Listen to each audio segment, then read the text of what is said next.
Brief. Thank you for the opportunity to also add my voice to this particular report and to support it, and to thank the Honorable Josh Nyamoko, the Chair of the Committee on Lands, for giving us this particular report. Honorable Speaker, from the onset, I want to say that I support these particular nominations. And first of all, just to ensure that we are not casting aspersions on this particular committee. Honorable Speaker, if members could take an opportunity and time to look at the Lands Commission Act, Cap 281, and specifically Article 8, Part 1 and Part 2, it lays down clearly the qualifications for the person who can be nominated and appointed as the chairperson and members of this committee.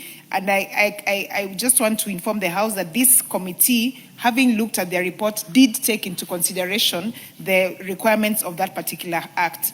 Secondly, Honorable Speaker, is to acknowledge the fact that these appointments actually have taken into consideration the diversity of our nation, that there is inclusivity from different parts of our region.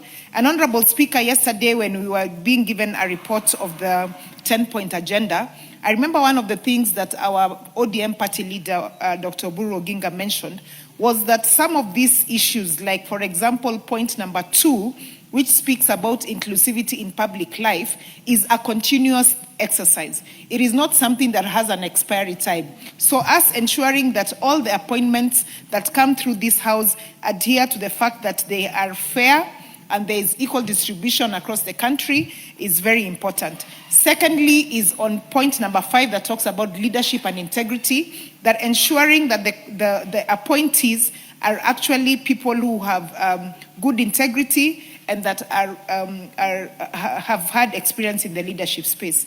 Thirdly, Honorable Speaker, is the issue of gender.